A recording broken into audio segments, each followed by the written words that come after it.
verses 16 through 18, declares this, "And he causeth all, both small and great, rich and poor, free and bond, to receive a mark in their right hand, or in their foreheads, and that no man might buy or sell, save he that had the mark or the name of the beast, or the number of his name. Here is wisdom. Let him that hath understanding count the number of the beast, for it is the number of a man, and his number is 666.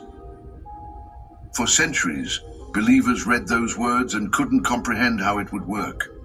How could every single person on earth be forced to take a mark? How could buying and selling be controlled so completely that you couldn't purchase food without permission?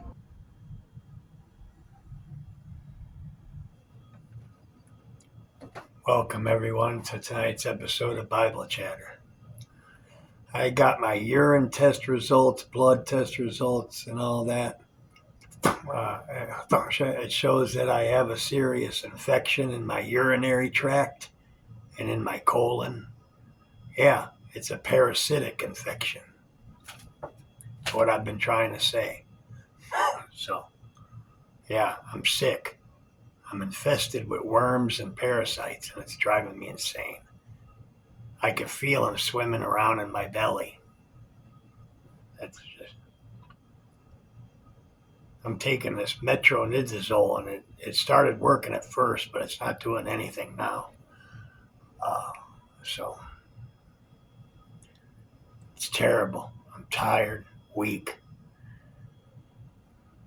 Well, what are you going to do? By the grace of God, I can get through it, hopefully. But anyway, this is part 6 and the final part of Tribulation of the Beast. Now, what is Jesus saying to people today? He who follows me shall not walk in darkness, but have the light of life. John 8:12. What a fantastic promise. That if we follow him, we will not end up in darkness, but will instead have glorious truth. Further, following him and keeping his Sabbath will put God's mark on our foreheads and protect us from the dreadful plagues that are coming. Psalm 91:10, that will fall upon the disobedient in Revelation 16. It also marks us as ready for translation at Jesus' second coming when he raptures us. What a blessed protection and assurance God has offered us, okay? You will discover, you'll discover that Jesus is the way, man. There's just no other truth but Jesus Christ and what he did on the cross. Now I'm gonna share some comments here from churches and other authorities about the Sabbath day. I'm going to start off with Baptists. It says, "There was and is a commandment to keep holy the Sabbath day, but that Sabbath day was not Sunday. It will be said, however, and with some show of triumph, that the Sabbath was transferred from the 7th to the first day of the week. Where can the record of such a transaction be found? Not in the New Testament, absolutely not. There is no scriptural evidence of the change of the Sabbath institution from the 7th to the first day of the week."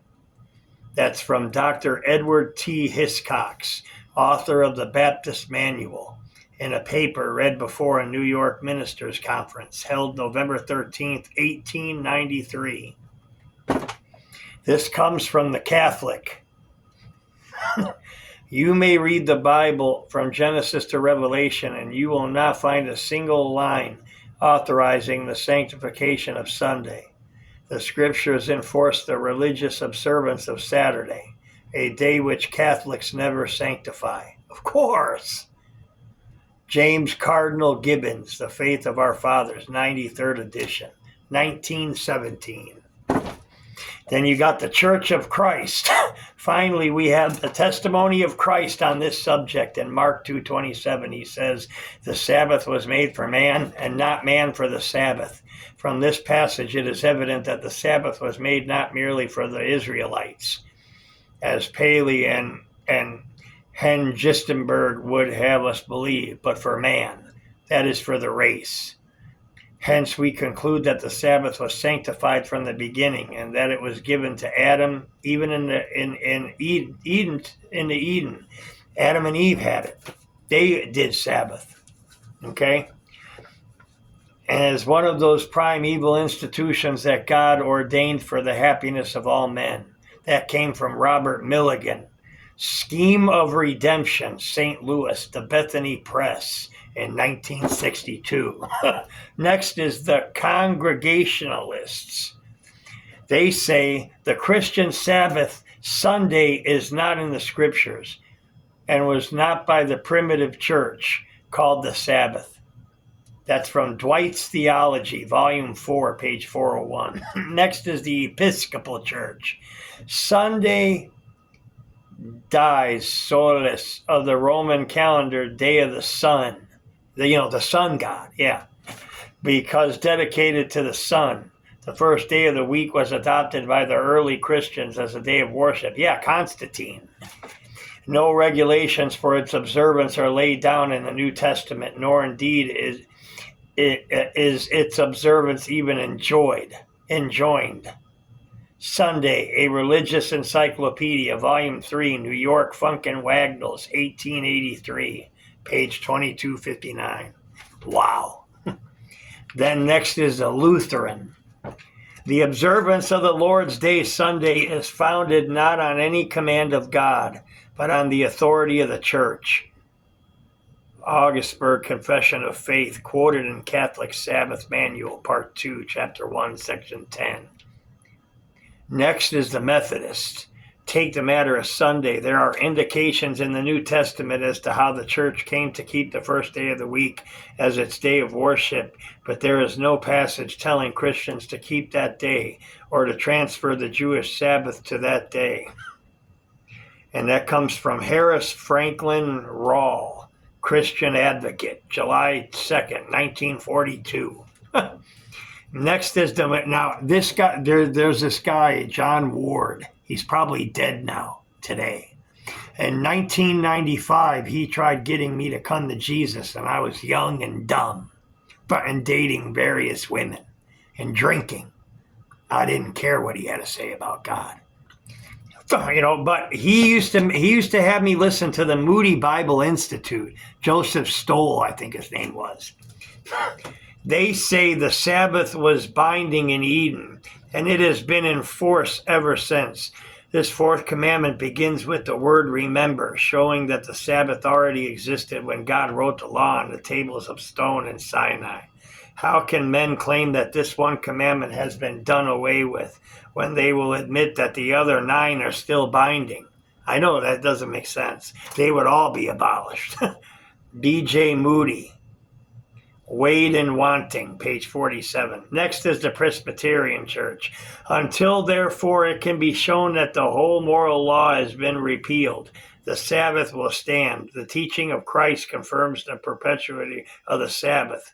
T.C. Blake, D.D. Theology, page 474 and 75. Next is Pentecostal Church. Why do we worship on Sunday? Doesn't the Bible teach us that Saturday should be the Lord's Day? Apparently, we will have to seek the answer from some other source than the New Testament. David A. Womack is Sunday the Lord's Day, the Pentecostal Evangel, August 9th, 1959, number 2361, page 3. Then Encyclopedia says Sunday was the name given by the heathens to the first day of the week because it was the day on which they worshipped the sun. The seventh day was blessed and hallowed by God himself. He requires his creatures to keep it holy to him. I do. Friday night to Saturday night, sundown. This commandment is of universal and perpetual obligation. Eddy's Biblical Encyclopedia, 1980. Ain't that something?